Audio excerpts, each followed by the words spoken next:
Hello everyone, स्वागत है हमारे यूट्यूब चैनल मिस्टर आशीष हब पे।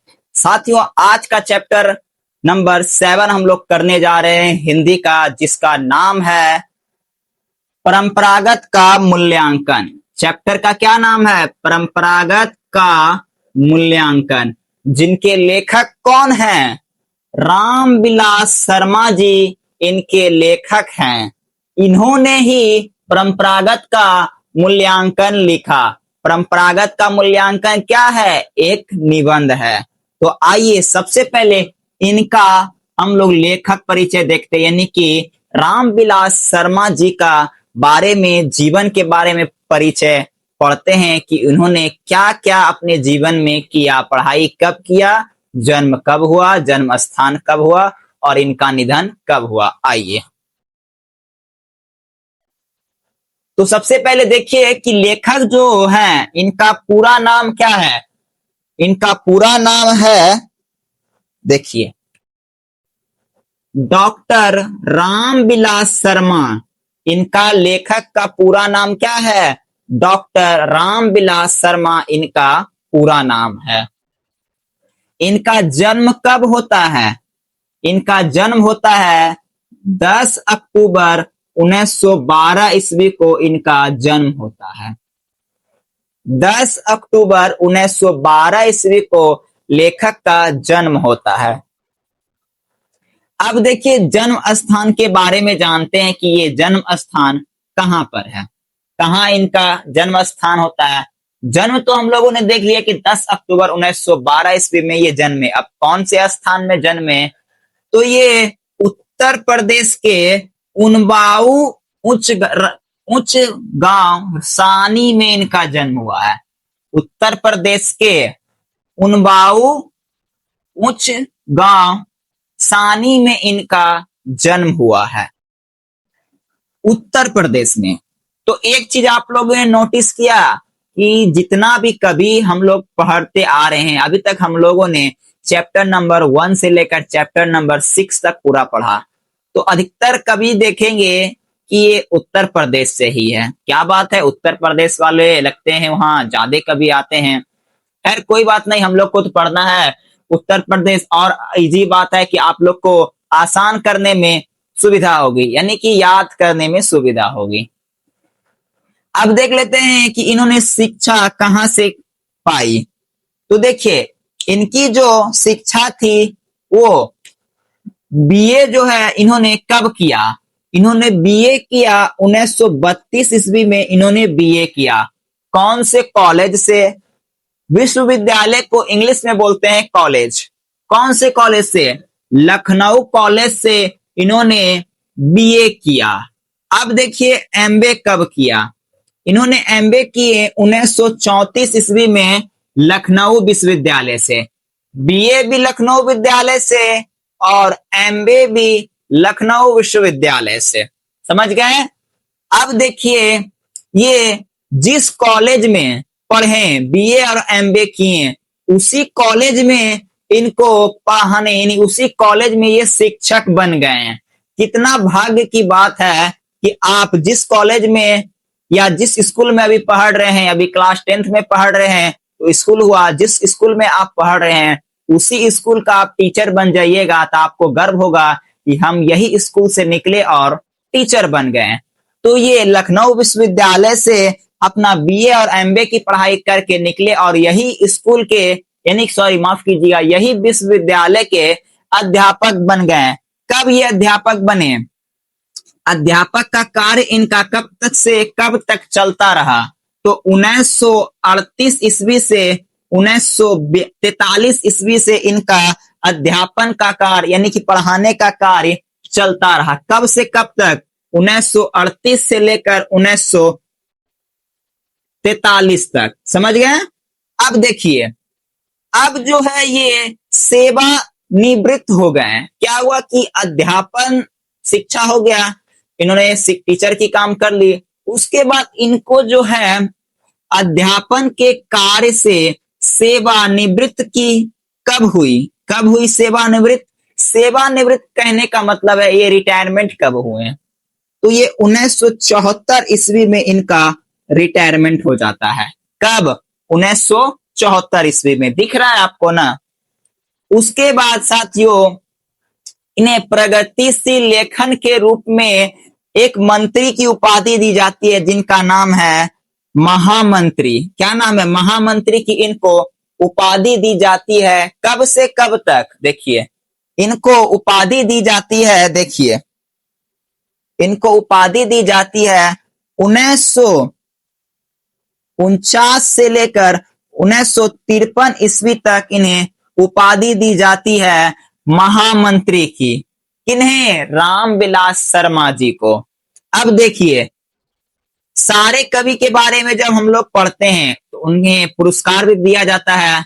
किसी को भारत रत्न दिया जाता है, किसी को नोबेल पुरस्कार दिया जाता है, यानी कि नोबेल प्राइज दिया जाता है। तो इनको भी एक पुरस्कार से सम्मानित किया गया था जिसका नाम है साहित्य अकादमी पुरस्कार। पुरस्कार का क्या नाम है? पुरस्कार का नाम है साहित्य अकादमी पुरस्कार से इन्हें सम्मानित किया गया था। ये कविता लिखे थे कौन? रामविलास शर्मा। निराला की साहित्य साधन जो कविता लिखे थे इन्हें इस कविता पर साहित्य अकादमी पुरस्कार से सम्मानित किया गया था। समझ गए? अब देखिए इनका निधन कब होता है, यानी कि इनकी मृत्यु कब होती है? इनकी मृत्यु होती है 30 मई 2000 ईस्वी को इनकी मृत्यु हो जाती है दिल्ली में। किनकी? रामविलास शर्मा जी की मृत्यु हो जाती है 2000 में 30 मई को। समझ गए? ये हम लोग का पूरा लेखक परिचय हुआ। अब देखते हैं कि इन्होंने कौन कौन सी कहानी लिखी। तो देखिए मेरे मोबाइल में लिखा हुआ है इन्होंने कौन कौन सी कहानी लिखी। मैं पढ़ता हूं और आप लोग ध्यान से सुनिएगा या फिर कॉपी में नोट डाउन करिएगा या फिर आपके पास अगर बुक होगा तो देखिएगा।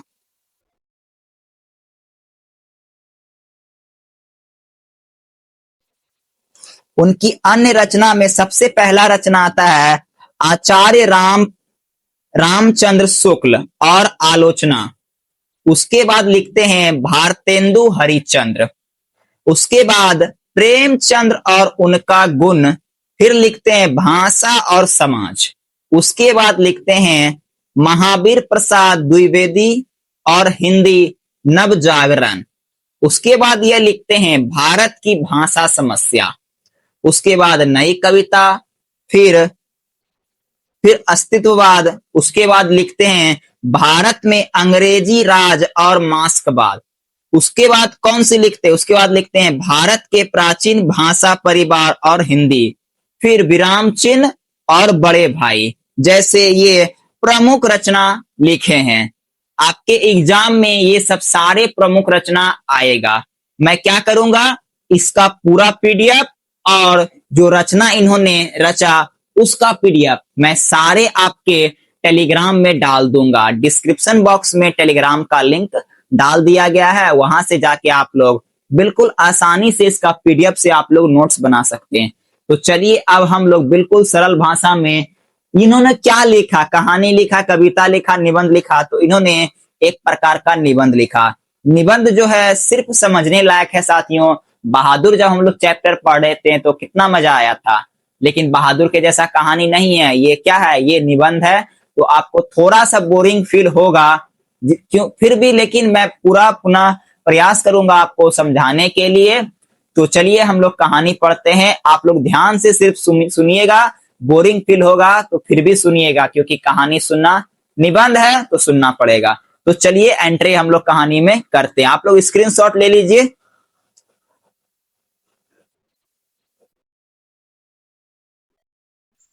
चलिए साथियों अब हम लोग कहानी स्टार्ट करते हैं। परंपरागत का मूल्यांकन। तो यहाँ कहता है क्या, चलिए देखते हैं। कहता है यहाँ कि जो लोग साहित्य में युग परिवर्तन करना चाहते हैं, जो लकीर के फकीर नहीं हैं, जो रूढ़ियां तोड़कर क्रांतिकारी साहित्य करना चाहते हैं, उनके लिए साहित्य की परंपरा का ज्ञान सबसे ज्यादा आवश्यक है। जो लोग समाज में बुनियादी परिवर्तन, उनके वर्गहीन शोषण मुक्त समाज की रचना करना चाहते हैं वे अपने सिद्धांतों को ऐतिहासिक भौतिकवाद के नाम से पुकारते हैं। जो महत्व ऐतिहासिक भौतिकवाद के लिए इतिहास का है वही आलोचना के लिए साहित्य की परंपरा का है। साहित्य की परंपरा ज्ञान से ही प्रगतिशील आलोचना का विकास होता है। प्रगतिशील आलोचना की ज्ञान से साहित्य की धारा मुड़ जाती है और नए प्रगतिशील साहित्य का निर्माण किया जाता है।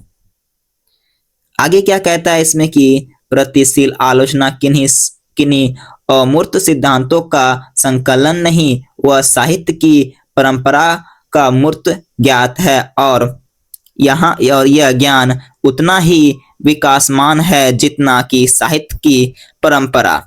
आगे इसमें क्या कहता है, आगे कहता है कि साहित्य की परंपरा का मूल्यांकन करते हुए सबसे पहले हम उन साहित्य का मूल्य निर्धारण करते हैं जो शोषण वर्ग के विरुद्ध धार्मिक जनता के हितों को क्या करता है, प्रतिबिंबित करता है। इसके साथ हम उन साहित्य पर भी ध्यान देते हैं जिनकी रचना आधार शोषित जनता का श्रम है और देखने का प्रयत्न करते हैं कि वहाँ वर्तमान काल में जनता के लिए वहां तक उपयोगी है और उनके उपयोग किस तरह हो सकता है। इसके अलावा जो साहित्य सीधे संपत्तिशाली वर्गों की देखरेख में रचना रखते हैं उनके वर्ग हितों को प्रतिबिंबित करता है, उनसे भी परंपरा देखना चाहिए कि यह अभ्युशील वर्ग का साहित्य है और यह ह्रासमान वर्ग का है।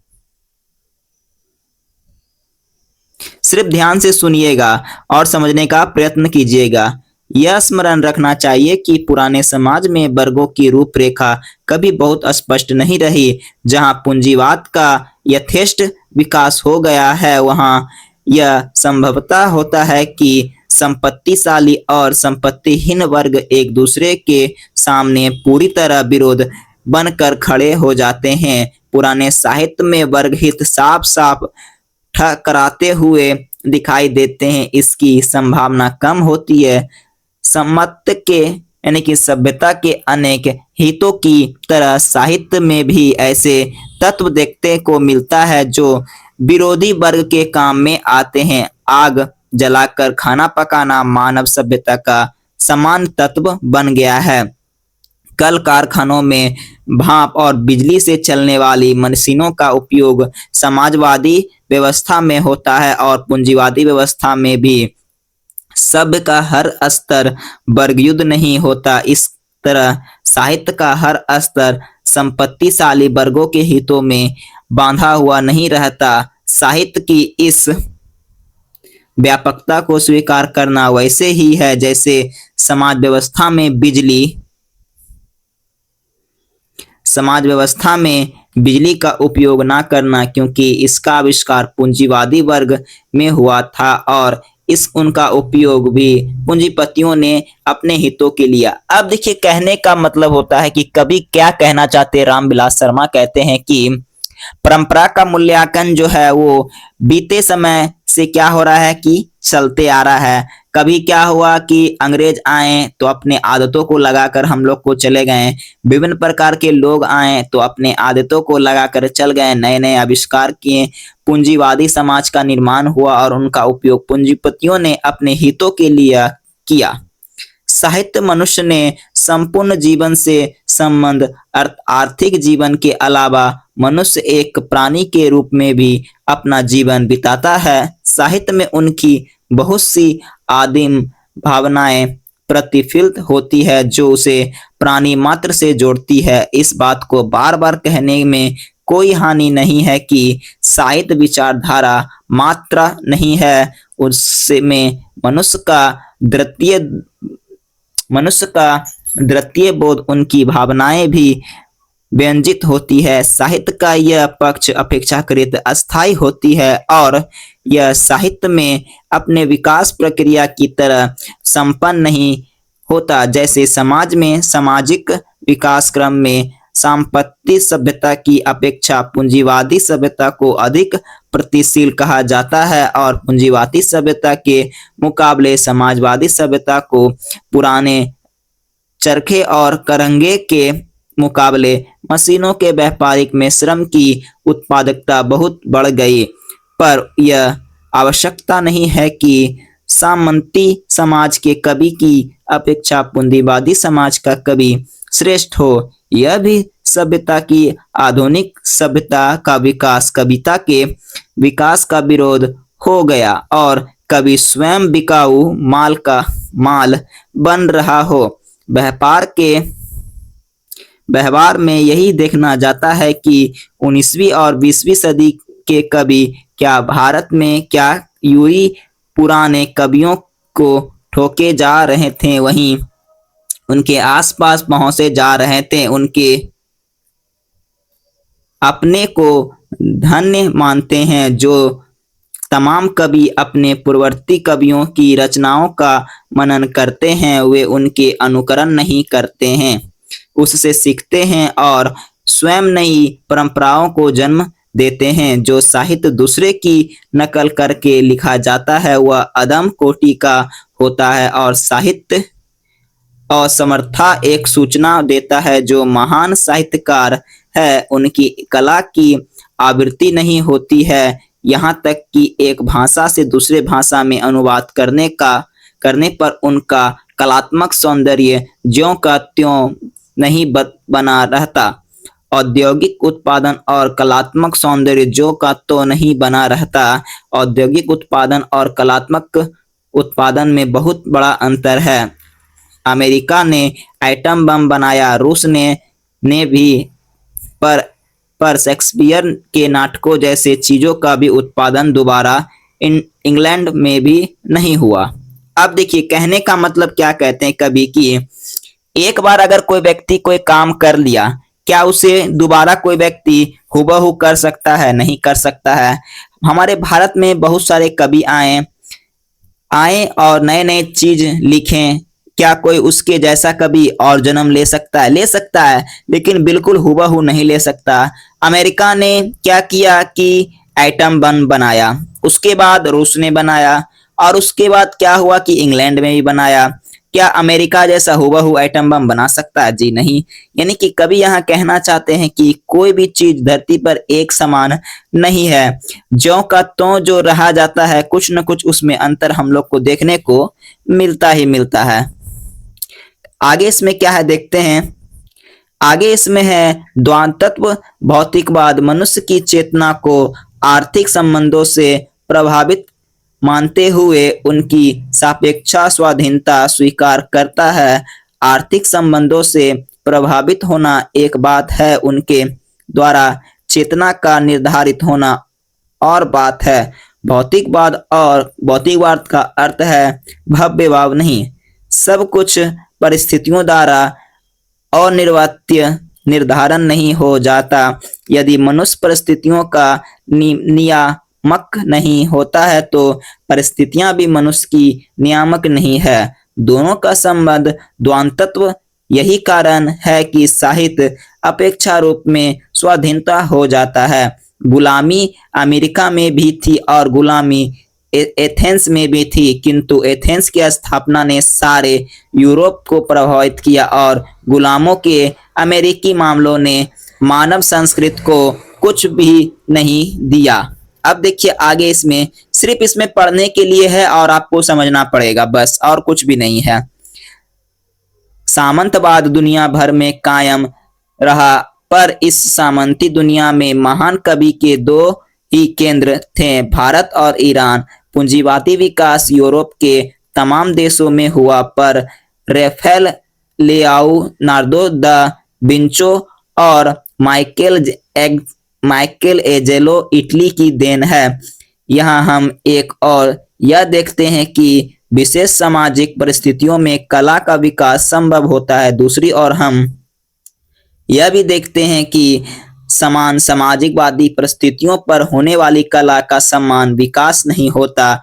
यहाँ हम असाधारण प्रतिभाशाली मनुष्य की अद्वितीय भूमिका को भी हम लोग देखते हैं।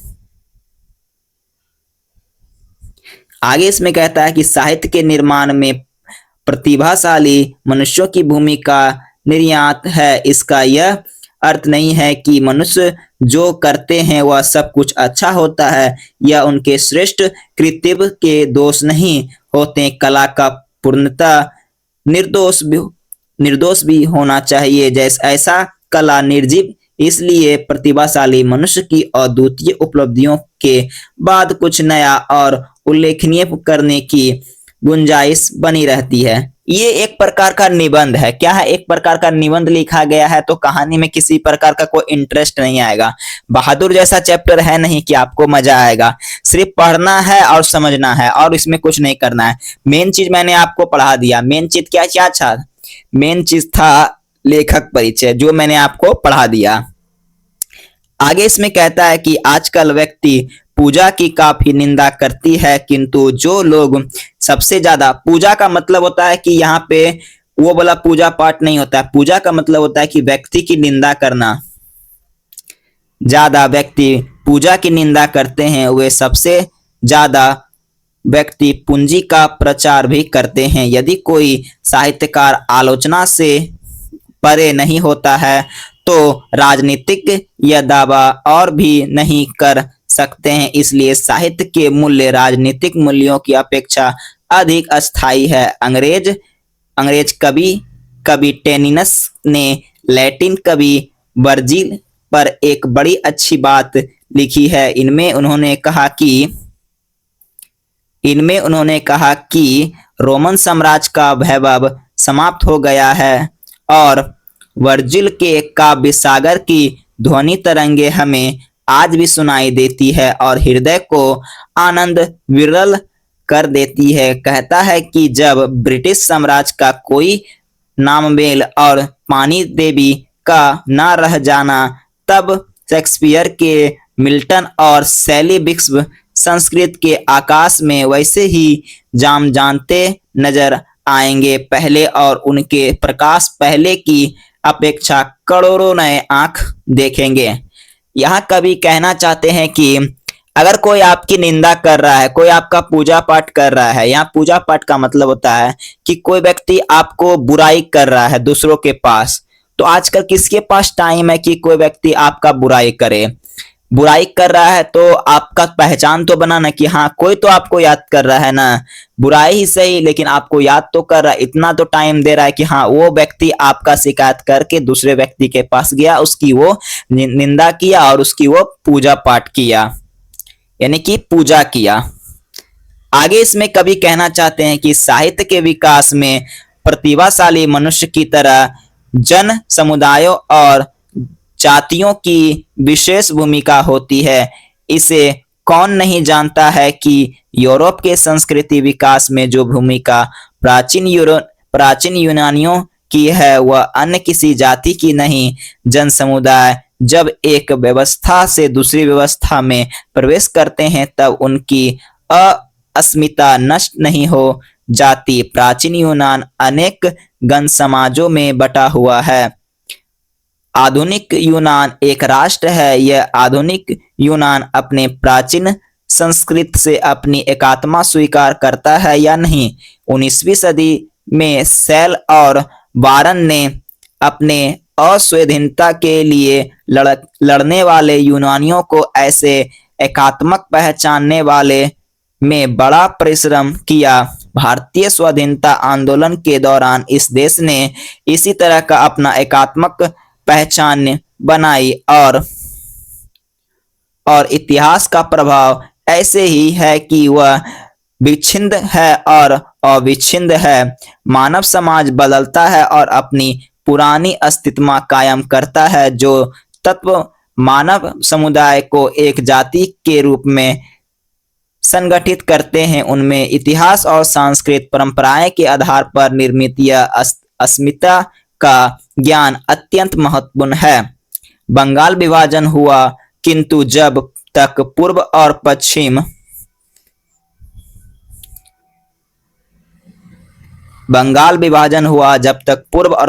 बंगाल के लोगों को अपनी साहित्य परंपरा का ज्ञान रहेगा, तब तक बंगाल जाति सांस्कृतिक रूप में अविभाजित रहेंगे। विभाजन बंगाल से विभाजित पंजाब की तुलना कीजिए तो ज्ञात हो जाएगा कि साहित्य की परंपरा का ज्ञान वहाँ ज्यादा है, वहाँ कम है, और इसे यूनानिधिक ज्ञान के समाज परिणाम का क्या अर्थ है। साथियों, बंगाल का दो भागों में विभाजन हुआ। आप लोग को पता है कि बंगाल का दो भागों में विभाजन हुआ, पूर्वी बंगाल और पश्चिमी बंगाल।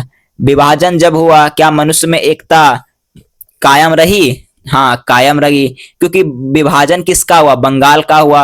आदमी का विभाजन तो नहीं हुआ, उसके बोलचाल पे विभाजन तो नहीं हुआ। ऐसा बात नहीं है कि बंगाल में कोई व्यक्ति बंगला बोलता है, यानी कि पूर्वी बंगाल में वहां पे बंगाली बोलेगा और पश्चिमी बंगाल में हिंदी बोलेगा, ऐसा बात नहीं है। विभाजन सिर्फ देश का हुआ, लेकिन मनुष्य में विभाजन नहीं हुआ। यही बात कवि यहाँ पे कहना चाहते हैं। अब देखिए आगे इसमें कहता है कि एक भाषा बोलने वाली जाति की तरह अनेक भाषाएं बोलने वाले राष्ट्र की अस्मिता होती है। संसार में इस तरह के अनेक राष्ट्रीय बहुजातीय अनेक भाषा भाषी हैं। जिस समय राष्ट्र के सभी तत्वों पर मुसीबतों आती है, तब उन्हें अपनी राष्ट्रीयता अस्मिता ज्ञान बहुत अच्छी तरह हो जाती है। जिस समय हिटलर ने सोवियत संघ पर आक्रमण किया, उस समय यह राष्ट्रीय अस्तित्व जनता के स्वाधीनता संग्राम की समर्थक प्रवेक शक्ति बनी, और सोवियत संघ के लोग हिटलर विरोधी संग्राम को उचित ही महान राष्ट्रीय संग्राम कहते हैं। इस युद्ध के दौरान खास तौर से रूसी जाति ने बार बार अपनी साहित्य परंपराओं का स्मरण किया। सोवियत समाज जारशाही रूप के समाज से भिन्न है। समाज व्यवस्था के विचार से इतिहास का प्रभाव विकसित जाति अस्मिता की दृष्टि से यह प्रभाव अविच्छिन्नता जारशाही के रूप में तौलते सोवियत समाज में पढ़े जाने वाले लोकप्रिय साहित्य है। और रूस जाति की अस्मिता को सुदृढ़ और पुष्टि करने वाले महान साहित्यकार समाजवादी व्यवस्था कायम होने पर जातीय अस्मिता खंडित नहीं होती, वरन और पुष्टि होती है। इसके साथ सोवियत संघ में बहुजातीय राष्ट्रीयता का पुनर्जन्म हुआ, और यह राष्ट्रीयता अब एक सामाजिक शक्ति जैसे 1917 से पहले नहीं थी। जारशाही रूस में बहुत सी जातियां पराधीन बनकर रह गई, और उस समय पर रूसी जाति के सम्मान और पूंजीपति शासन करते थे। जैसे बहुत से सामाजिक होते हैं, वैसे ही यह भी एक साम्राज्य था। 1917 की क्रांति के बाद रूस और गैर रूसी जातियों के आपसी संबंध में बहुत बड़ा परिवर्तन हुआ, और बहुत सी जातियां सोवियत संघ में शामिल न हुई, अलग हो गई। कुछ विलंब से एक दूसरे महादृष्ट से कुछ ही पहले अन्य जातियां उनके शामिल हुई। सोवियत संघ में आज जितनी जातियां शामिल होती है, उनका वैसे ही मिलना जुलना राष्ट्र इतिहास नहीं है। भारत जैसे जातियों का राष्ट्र में गठन में इतिहास का अविच्छिन्न प्रभाव बहुत ही निर्धारण शक्ति है। यूरोप के लोग यूरोपियन संस्कृति की बात करते हैं, पर यूनानी यूरोप में राष्ट्र नहीं बना, और अब तो पूर्वी यूरोप और पश्चिमी यूरोप दो यूरोपियों का अलग अलग उल्लेखन आम बात है। संसार का कोई भी देश बहुजातीय राष्ट्र की हैसियत से इतिहास पर को ध्यान में रखते हैं भारत का मुकाबला नहीं कर सकता। यहाँ राष्ट्रीयता एक जाति द्वारा दूसरी जातियों पर राजनीतिक प्रभुत्व कायम करने के लिए स्थापित हुए। वह मुख्यतः संस्कृत और इतिहास की देन है। इस संस्कृत के निर्माण में इस देश के कवियों का सर्वोत्तम स्थान है। इस देश की संस्कृत के रामायण और महाभारत को अलग कर दे तो भारतीय साहित्य की आंतरिक एकता टूट जाएगी। किसी भी बहुजातीय राष्ट्र के समाज विकास में कवियों की ऐसी निर्यता भूमिका नहीं रही जैसे कि इस देश में व्यास और वाल्मीकि की है। इसलिए इसे किसी भी देश के लिए साहित्य की परंपरा का मूल्यांकन उतना महत्वपूर्ण नहीं है जितना कि इस देश के लिए है। कवि क्या करते हैं, दो कवि का एग्जाम्पल लेकर के बताते हैं, वाल्मीकि और किसका, वाल्मीकि का उदाहरण लेते हैं और वेद व्यास जी का उदाहरण लेते हैं जिन्होंने रामायण और महाभारत की रचना किया। इनका उदाहरण लेकर के बताते हैं कि समाज में ऐसा कोई भी व्यक्ति नहीं है एक जैसा कि जो इनके जैसा सोच और विचार रख सके और परंपरा का मूल्यांकन कर सके। अब देखिए आगे इसमें क्या कहता है। कितने कितने लोग को बोरिंग लग रहा है, बोरिंग लगेगा ही लगेगा क्योंकि इसमें सिर्फ पढ़ने वाली बात है और कुछ भी बात नहीं है। पढ़िए समझिए और क्या मैं बता सकता हूं बताइए। यदि समाजवादी व्यवस्था कायम होने पर राजशाही रूप नवीन राष्ट्र के रूप में पुनर्गठित हो सकता है तो भारत में समाजवादी व्यवस्था कायम होने पर यहाँ की राष्ट्रीयता अस्मिता पहले से कितना पुष्टि होगी, इसकी कल्पना की जा सकती है। वास्तव में समाजवाद हमारी राष्ट्रीयता आवश्यकता है। पूंजीवादी व्यवस्था में शक्ति का इतना महत्वपूर्ण इतना अपव्यय होती है कि उतना कोई विकास नहीं। देश के साधनों का सबसे अच्छा उपभोग समाजवादी व्यवस्था में ही संभव है। अनेक छोटे बड़े राष्ट्र जो भारत में ज्यादा बिछड़े हुए हैं वे समाजवादी व्यवस्था कायम करने के बाद पहले की अपेक्षा कहीं ज्यादा शक्तिशाली हो गए और उनकी प्रगतिशील की रफ्तार किसी भी पूंजीवादी देश की तेज अपेक्षा है। भारत को राष्ट्रीय क्षमता का पूर्व विकास समाजवादी व्यवस्था में ही संभव है और साहित्य की परंपरा का ज्ञान समाजवादी व्यवस्था में ही संभव है। समाजवादी संस्कृत इतना ज्यादा पुराना हो से जाना जाता है कि तोड़ती व उन्हें अत्यसात उसके आगे बढ़ती है। अभी हमारे देश की निरक्षण निर्धारण जनता और नए पुराने साहित्य की महान उपलब्धियों के ज्ञान से वंचित है। जब वह साक्षर होगी साहित्य पढ़ने का उसे अवकाश होगा, सुविधा होगी, तब व्यास और वाल्मीकि के करोड़ों नए पाठ्य होंगे। वे आधुनिक में ही नहीं वे संस्कृत में भी पढ़ेंगे और कविताएं पढ़ेंगे। तब देश में इतने बड़े पैमाने पर सांस्कृतिक आदान प्रदान होगा कि सुब्रमान भारतीय के लोग पढ़ेंगे। यहाँ की विभिन्न भाषाओं में भी लिखा हुआ साहित्य जातीय बीमाएं लाल कर सारे देश का संपत्ति बनेगा। जिस भाषा के बोलने वाले अधिकतर निरीक्षण और अपने साहित्यकारों का बहुत से नाम बुलाते हैं वे तो इसकी रचना पढ़ेंगे और तब अंग्रेजी भाषा प्रभुत्व जमाने की भाषा ना होकर वास्तव में ज्ञान अर्जन की भाषा होगी और हम केवल अंग्रेजी नहीं यूरोपीय की अनेक भाषाओं की साहित्य का अध्ययन करेंगे और एशिया की भाषाओं के साहित्य से हमारे परिचय गहरा होगा। तब मानव सांस्कृतिक की विशद धारा में भारतीय साहित्य की गौरवशाली परंपराएं का नवीन योगदान होगा। प्यारे साथियों चैप्टर खत्म हो गया। चैप्टर कैसा लगा? सब लोग बोल रहे boring boring boring. Chapter boring नहीं था। चैप्टर का नाम क्या था? चैप्टर का नाम था परंपरा का मूल्यांकन, जिनके लेखक रामविलास शर्मा जी है। तो देखिए मुख्य रूप से इसमें हम लोग लेखक परिचय जो देखे थे, आपके एग्जाम में क्वेश्चन इसी से आएगा और एक दो क्वेश्चन अगर आ भी गया तो आप लोग बुक से लिख लीजिएगा।